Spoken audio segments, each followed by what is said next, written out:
¿cómo están? Bienvenidos a una nueva entrevista en primera persona que estamos llevando adelante desde Motivar, ya no solo en nuestro formato de papel y redes sociales, sino también en nuestro canal de YouTube.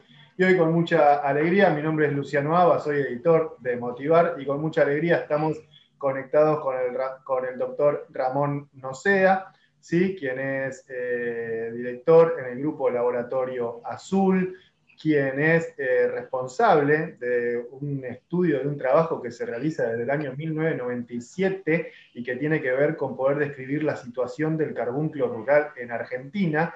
Hola Ramón, ¿cómo andás? Hola, ¿qué tal? ¿Qué tal, Luciano? Una alegría verte. Una Muy alegría, bien. Ramón. Nos hubiera encantado estar tomándonos unos mates, yo en azul, digamos, haciendo esta entrevista, pero bueno, vamos a avanzar a la distancia, ¿te parece? Perfecto, perfecto. Bueno, Ramón, yo hacía este Este, comentario que desde el año 1977 estás trabajando, digamos, como experto externo de la OIE en este tema de seguir la situación del carbunclo rural en Argentina y acabas de compartirnos lo que tiene que ver con el trabajo para el 2020, ¿sí? En cuanto a la situación del carbunclo rural en nuestro país. A nivel general, Ramón, ¿qué me podés contar para después ir metiéndonos más puntualmente? Pero ¿cuál es hoy la situación argentina en cuanto a carbunclo rural?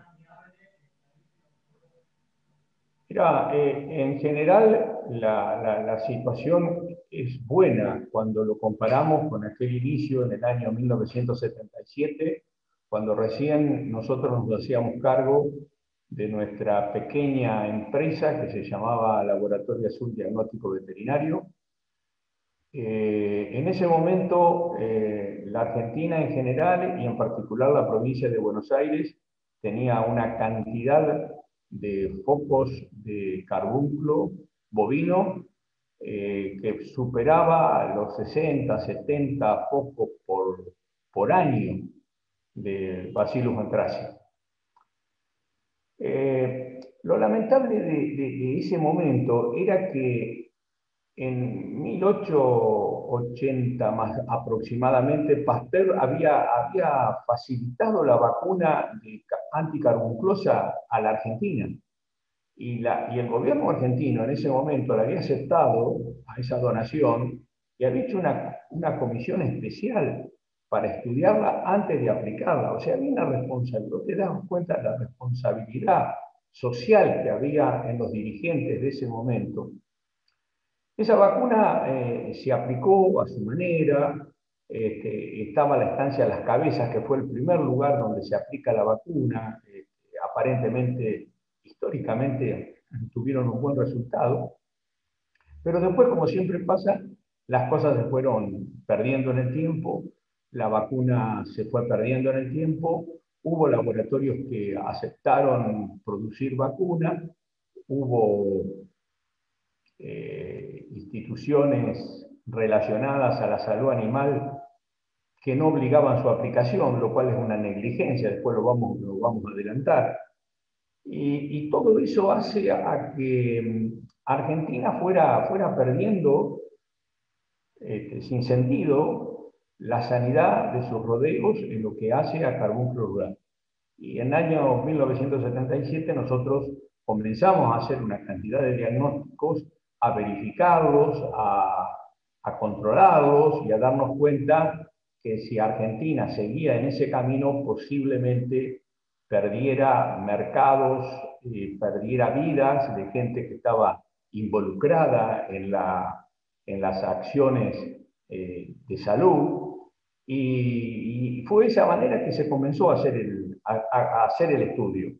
En esos 43 años transcurridos desde que comenzamos, tenemos realmente una evaluación de 4.500 huesos largos bovinos de animales muertos súbitamente. De esos 4.500 huesos largos bovinos, tenemos 466 aislamientos de Bacillus anthracis. Yo he compartido mucha de esta información y he compartido muchas cepas bacterianas en su momento, antes del tema de las Torres Gemelas, con colegas de Estados Unidos y de Francia. Y posiblemente sea una cantidad de cepas que estén, argentinas que estén en el exterior, que fueron llevadas para su tipificación y su identificación. O sea que realmente se hizo un trabajo muy meticuloso para confirmar eso que sospechábamos que estaba dando vuelta, que podía causarle un grave daño a la ganadería argentina. Bien, y Ramón, me detengo unos breves minutitos para que hablemos específicamente del carbunclo bacteriano y de cuál es el impacto que tiene sobre la producción y sobre las personas, ¿no? Porque muchas veces hablamos de la vacuna de carbunclo, que es una vacuna relativamente barata en el mercado, que en Buenos Aires y en Santa Fe hay obligación, pero ¿cuál es el impacto sobre los animales y sobre la salud de las personas, Ramón? Bueno, ese es un tema bastante complicado porque hay un subregistro de información también en diagnóstico humano. Diagnóstico humano, hay un subregistro. eh, una de las últimas muertes ocurrieron en la provincia de Santa Fe. Eso fue en el año 2014 aproximadamente, fue publicado a nivel internacional, inclusive era gente, un hombre, un masculino que estaba trabajando con cueros de animales muertos súbitamente y había muerto de carbunclo, tuvo un carbunclo dérmico y posteriormente falleció por un error de diagnóstico posiblemente. Y ese fue el último registro realmente fehaciente que hay de muerte de carbunclo, pero hay gente que ha muerto de carbunclo por ingerir carne contaminada por carbunclo. Es un caso de la Prida de hace 20 años, hay un caso en Nogoyá de hace 15 años aproximadamente. O sea, la principal lesión es la dérmica, pero también se ha dado casos de ingestión de carne de animales muertos súbitamente que no han sido diagnosticadas en tiempo y en forma. Bien, Ramón, gracias. ¿Y cómo podemos seguir con la descripción de este trabajo que nosotros vamos a publicar en Motivar impreso en el mes de julio? Pero ¿cómo nos puedes seguir contando esto respecto de la situación actual? La situación actual es buena. Nosotros tenemos 4 puntos de monitoreo en el trabajo. Esos 4 puntos de monitoreo es interesante porque son el área de evaluación de carbunclo en la provincia de Buenos Aires, desde el año 1977 al 2020 se siguen, son 30 partidos de la provincia. Dentro de esos 30 partidos de la provincia, la mayoría pertenecen a la cuenca del río Salado. La cuenca del río Salado, de depresión del río Salado, es una cuenca muy importante, ganadera, para la cría. Hay una cantidad de bovinos que llega a los 11 millones aproximadamente de bovinos en esta zona de la provincia de Buenos Aires. Y si esos animales no son resguardados de carbunclo, posiblemente haya una cantidad de brotes en un futuro no lejano. Como ocurría hasta hace unos años. ¿eh? En este momento, la evaluación de este 2020 fue cero. No hubo ningún brote de carbunclo. De todas maneras, en el año 2017 ya había ocurrido lo mismo. Quiere decir que hay un equilibrio muy inestable. Uno nunca puede quedarse tranquilo con un cero. Tiene que esperarlo durante varios años. Y esto hay que esperarlo porque el carbunclo tiene espora. Es una bacteria que tiene una espora. La espora es la concentración de la bacteria que se transforma, que se va al medio ambiente, que se traslada por el agua, aprovecha los suelos alcalinotérreos, sobre todo los suelos alcalinos acá de la provincia de Buenos Aires, de la cuenca del Salado, y va a los pastizales que tienen baja digestibilidad. Los animales tratan de comer hasta a lo más profundo que puedan comer y levantan de esa manera una cantidad de esporos muy importante. O sea que, atenti, este cero no es para ponerse alegre y dejar de vacunar, sino al contrario, para seguir vacunando durante 10 años aproximadamente, hasta que la carga de esporo desaparezca del medio ambiente. Si me dicen cuál es la carga de esporo, no se sabe, porque habría que hacer muestreos permanentemente en distintos lugares, en distintos suelos, para saber cuál es la carga de esporo. Pero tenemos un aliado que es la vacuna, razón por la cual hay que seguir vacunando. Ramón, te interrumpo en este punto. O sea, en esa zona en particular, durante 2020, no hubo casos de carbunclo y ahí vos lo atribuís a la vacunación. Exacto, exacto. La vacunación ha sido muy buena, ha tenido muy buena respuesta. Ahora vamos evaluando. Después tenemos otra zona que se llama zona de alerta y respuesta del partido de Azul. Ese es el partido de Azul, en el cual oportunamente en el 2004 se hizo una zona específica de alerta y respuesta de acuerdo a la normativa de la Organización Mundial de la Salud. Que vaya comentario adicional, si se hubieran seguido las normativas vigentes de esta resolución en la organización, cuando en el 2004 se evaluó carbunclo rural, seguramente este problema de COVID no hubiera ocurrido. Porque ya se presentía que había zoonosis que podían trasladarse, que podían causar problemas con la transmisión al hombre, del animal al hombre, y la transmisión a través de la aviación, de hechos muy característicos. Así que es un hecho importante. Así que zona de alerta y respuesta, que es el partido de Azul, también cero desarrollo desde el año 2013. No tenemos ningún brote. Ahí el círculo veterinario, gente de la salud humana y todo integran este comité y se vacuna muy eficientemente. Después tenemos aislamiento en otros laboratorios. Son 5 laboratorios entre oficiales y privados. Esos 5 laboratorios hacen evaluaciones en distintos lugares del país y en distintas provincias, como pueden ser la provincia de Buenos Aires, la provincia de La Pampa, en la provincia de Río Negro, en los cuales se detectó que en la provincia de La Pampa y en la provincia de Río Negro hubo brotes de carbunclo. Ahí tenemos 2 brotes en la provincia de La Pampa y cerca de 10 aislamientos en la provincia de Río Negro, lo cual significa que el carbunclo, cuando no se vacuna, aparece y está presente permanentemente.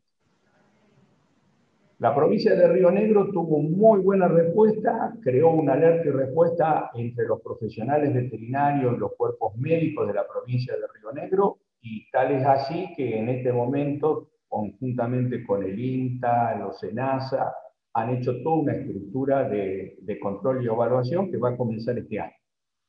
Eso es muy importante. La provincia de La Pampa sigue con brotes de carbunclo, ya viene históricamente con brotes de carbunclo. Aparentemente no hay resoluciones, no lo he escuchado, de qué puede ocurrir. Y después, la provincia de Buenos Aires, el Ministerio de Asuntos Agrarios, evalúa, porque toma notificaciones que le mandan, y acá también hay 2 brotes de carbunclo notificados al Ministerio de Asuntos Agrarios. Esos brotes de carbunclo están en Pehuajó y en Adolfo Alsina. O sea que evidentemente el carbunclo sigue estando presente entre nosotros y hay que combatirlo de la única manera vacunándolo. Ramón, y te hago 2 preguntas cortitas, ¿sí? Para una respuesta rápida. ¿Cuál es la diferencia entre foco y brote de carbunclo? Cuando hablamos de foco, cuando hablamos de brote, ¿es que hay un animal involucrado? ¿Es que hay un establecimiento involucrado? Sí, el brote se toma por establecimiento. Bien, El bien. brote se toma por establecimiento. En general, está muy buena la pregunta, porque la mayoría de estos brotes se llaman brotes esporádicos. Aparece un brote y se apaga por sí solo. Mientras que los brotes epidémicos, aparece un brote y después se entra a reproducir en establecimientos cercanos. Fue el caso del 2013 de la Prida, donde aparecen 13 brotes en menos de un mes. Y esos brotes fueron transmitidos en general por tábanos. O sea que el tábano es otro elemento a tener en cuenta cuando explotan así los brotes epidémicos. Hay que tener en cuenta, está relacionado con el medio ambiente, con una sequía previa que después hubo una lluvia y explotan estos animales que pican posteriormente a los bovinos y transmiten de esa manera el carbón. Ramón, la otra tenía que ver con la provincia de La Pampa. Si yo no me equivoco, hicimos una nota hace un poco más de un año, en el cual vos ya adelantabas que la provincia de La Pampa tendría que empezar a mirar con buenos ojos a Buenos Aires y a Santa Fe en cuanto a la estrategia de vacunación. Digamos, es fruto de, digamos, es para volver a plantearlo este tema. Sí, sí, sí, es para tenerlo en cuenta. Yo creo que todas las provincias que tengan presencia de Bacillus anthracis dentro de su estructura sanitaria tendrían que estar pensando en la obligatoriedad y el seguimiento durante un tiempo suficiente y necesario a través de la vacunación obligatoria como para bajar la carga de poro del medio ambiente y tomar acciones sanitarias adecuadas como todo el mundo ha realizado. Todo el mundo donde hay un orden y una organización sanitaria, teniendo la vacuna disponible y sobre todo de bajo costo y alta efectividad, hay que aplicarla. Ese es un punto más que importante. ¿Te imaginas una situación similar en Río Negro?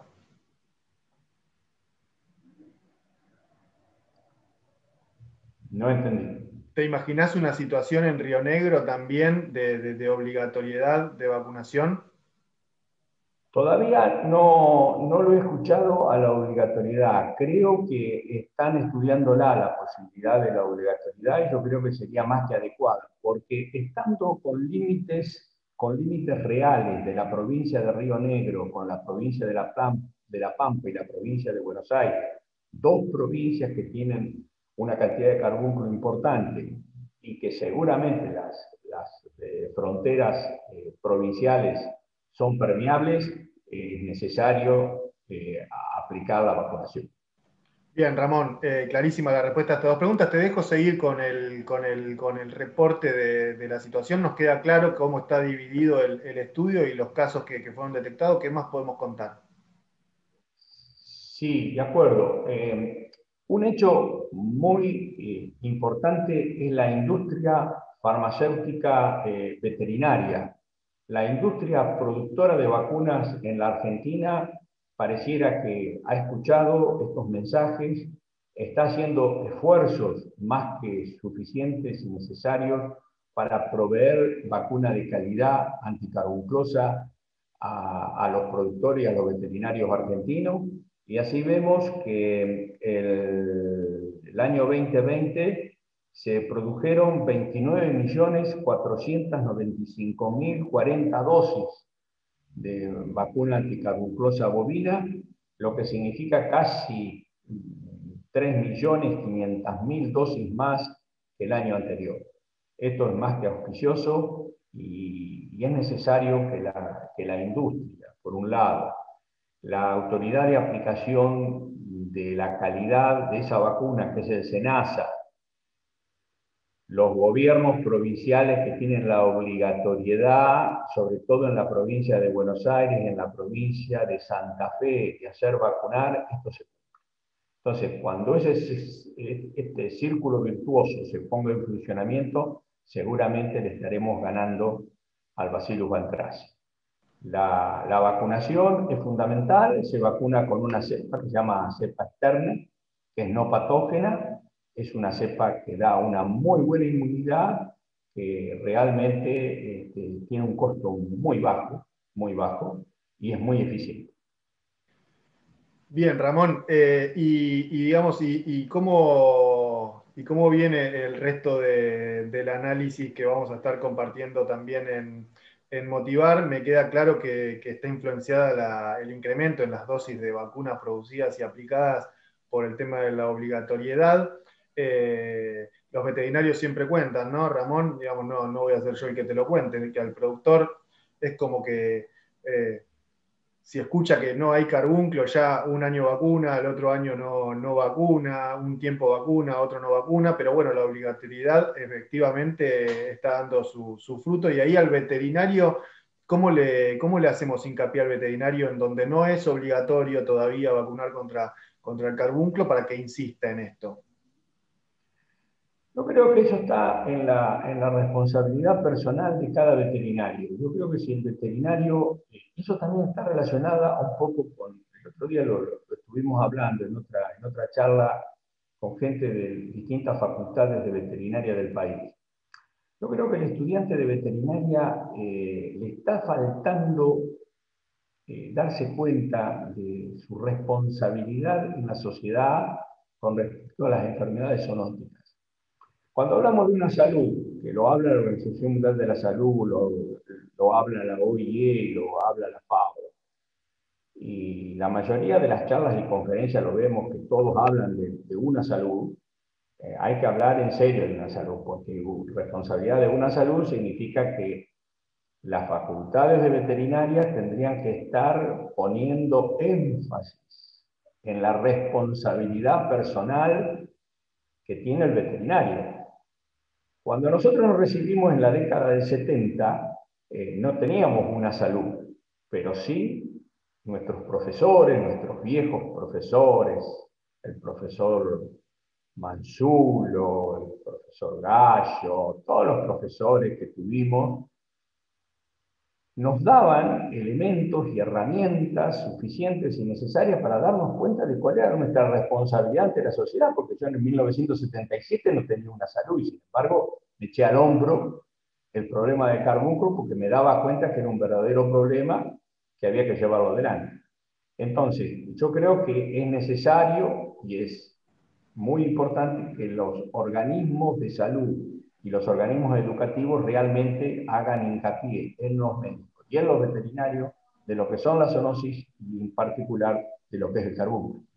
Bien, Ramón, y durante años estás focalizando, digamos, estos reportes que vamos a estar compartiendo y que también lo van a poder encontrar en www.motivar.com.ar en el concepto de negligencia, ¿no? Existe la vacuna, sabemos lo que pasa y aún así hace años que sigue ocurriendo. Es verdad, como decís Ramón, la tendencia parece ir para el lado donde estás insistiendo desde hace tiempo, pero sigue pasando.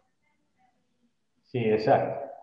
Acá hay una anécdota interesante. En el año 2013, en la Universidad Nacional de La Plata, Facultad de Medicina, se hizo un congreso de zoonosis, de la Asociación Argentina de Zoonosis, hizo un congreso de zoonosis latinoamericana. Vino mucha gente de toda Latinoamérica.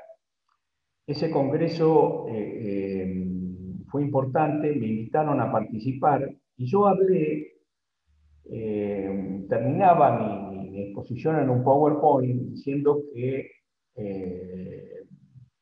el carbunclo en la Argentina era causa de la negligencia, No había elementos técnicos que pudieran decir que no se podía combatir el carbunclo, porque teníamos todos los elementos, teníamos vacunas, teníamos gente con conocimiento, los datos, teníamos todo. Lo único que... y teníamos leyes de aplicación, como era en el año 61 la provincia de Buenos Aires tenía la ley que obligaba a la vacunación de carbunclo.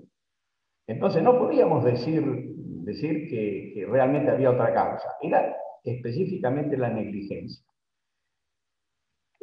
A los pocos días de ese congreso me llama el ministro de Asuntos Agrarios de la provincia de Buenos Aires, que se llamaba Alejandro Rodríguez, y me pidió que si pudiera reproducir eso que había dicho yo en el congreso. Sí, se lo reproduje, hablamos de la ley. Dice, bueno, ¿usted qué haría? Y yo aplicaría la ley. Le digo, es lo mínimo que habría que hacer. Bueno, perfecto. Yo la voy a aplicar. Dice, voy a sacar una resolución, que es la resolución actual del año 14, y limitó los movimientos de hacienda no vacunada en la provincia de Buenos Aires. O sea, las oficinas que manejan las señales y que manejan todos los movimientos de hacienda para la venta en la provincia, en cada una de las ciudades de la provincia de Buenos Aires, tienen un nodo y ellos son los encargados de no brindarles las guías de movimiento cuando los animales no están vacunados. Ahora, en el medio hay personas, y esas personas son muchos negligentes. ¿Qué dice de negligencia la ley? Es un descuido voluntario por parte de una persona especializada de cumplir con dicha tarea. Lo que no sabe la gente es que la negligencia está tipificada como una falta grave en el Código Civil y en el Código, en el civil y en el penal de la República Argentina. Y van la prisión de 1 a 5 años, si se aplicara, de 1 a 5 años, también van multas económicas. Entonces yo creo que está cambiando el enfoque. Está cambiando el enfoque y yo creo que con el tiempo, cuando este país se organice relativamente, estas cosas se van a tener que cumplir sí o sí. Entonces los veterinarios no pueden ser negligentes por no aplicarla y por no aconsejarle al productor. El productor no debe ser negligente y hacerse el que desconoce el problema de lo que significan las enfermedades zoonóticas y cómo hay que controlarlas. Los funcionarios públicos tienen que aplicar la ley para no ser negligentes. Lo mismo que el que está en la oficina de guía y tiene que largar una guía de un animal que no está vacunado. Entonces, fíjate qué fácil sería si todos los negligentes dejáramos de ser negligentes. Sí, Ramón, y aparte el valor de la palabra, me queda claro lo que transmitís, o sea, no es en vano que usás la palabra negligencia, digamos, no solamente es un acto descriptivo, digamos, tiene una connotación que está vinculada al cumplimiento de lo que tenemos que hacer y hay inclusive una sanción por no hacerlo. Exacto, exacto. Hace unos días la palabra negligente se entró a manejar en el Congreso argentino. Es como que se está poniendo de moda, pero yo lo que quería resaltar era que en el año 2013 la palabra negligente nos permitió llegar al ministro de Asuntos Agrarios de la provincia de Buenos Aires y ese ministro de Asuntos Agrarios sacar una resolución y darle impulso a la vacunación obligatoria, que ya desde el año 61 era obligatoria por ley. Tal cual, tal cual. Y en la provincia de Buenos Aires, Ramón, estuve últimamente viendo algunos números y algunos datos de lo que ha sido la vacunación obligatoria contra el carbúnculo bacteriano y muestran buenos resultados en la provincia, ¿no? Digamos, la obligatoriedad es evidente, vos notás que se está cumpliendo en la provincia.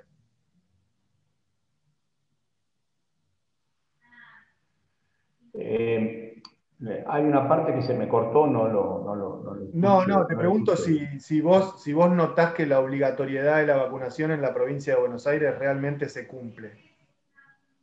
Sí, yo creo que la provincia de Buenos Aires se ha puesto los pantalones largos y está intentando llevarlo adelante. Puede haber algunos focos de negligencia, incluso de productores, de organizaciones gremiales de productores que le ponen cierto énfasis a que es un hecho político la vacunación. Yo le digo, no se hagan problemas que el Bacillus anthracis desconoce de política, no sabe quién es uno y quién es otro y ataca sin igual, es muy parecido al virus que tenemos del COVID. O sea, no traten de mezclar la política con las cosas de la salud, con los agentes causales de estas enfermedades, porque estos agentes causales desconocen de política y atacan por igual a todas las personas y a todos los animales que son susceptibles. Bien, estamos hablando con Ramón Noceda, quien muchos de ustedes seguramente no solo que lo conocen, sino que habrán presenciado cuando se podía alguna de sus presentaciones, de su charla. Ramón, nos habremos cruzado en cientos de congresos, en cientos de sociedades rurales, en colegios de veterinarios, en el mismo, digamos, en la misma, digamos, ciudad de Azul, en el anfiteatro, en distintos lugares donde han realizado con el grupo Laboratorio Azul múltiples acciones. Ramón, es experto externo para la OIE vinculado al tema del carbunclo rural desde hace años, desde 1977, que lleva adelante este trabajo describiendo la situación de esta zoonosis en nuestro país. Y bueno, Ramón, para ir cerrando, me queda relativamente claro que la situación es buena, que va mejorando, que hay algunos llamados de atención y alertas, ¿sí? Ya con la obligatoriedad en Santa Fe y en Buenos Aires, ahora nos queda La Pampa y Río Negro, si no entiendo mal, como cuestiones a prestarle atención.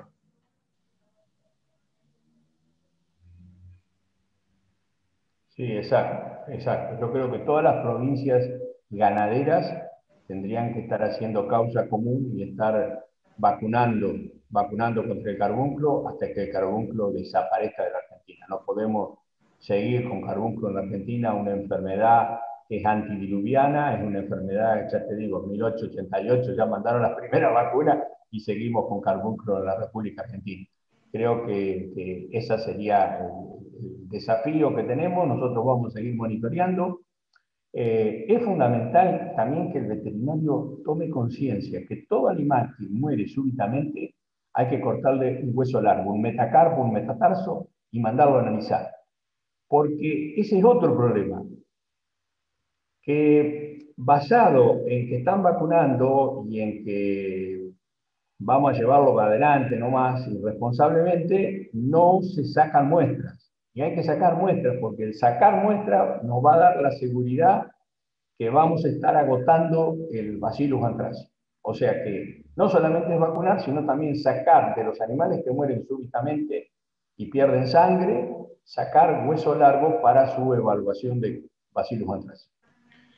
Bien, Ramón, buenísimo el repaso que hicimos de este tema trascendental, de una zoonosis, como decíamos, que en nuestro país debería ser pensada y revisada y actuar en consecuencias. Bueno, Ramón, ya estamos terminando esta entrevista para motivar. No sé si querés como conclusión final, acabás de compartir cuál es el desafío, pero bueno, si querés cerrar con algunas palabras más respecto de este estudio, cómo sigue, si se hace todos los años, si el año que viene, cuál es tu expectativa.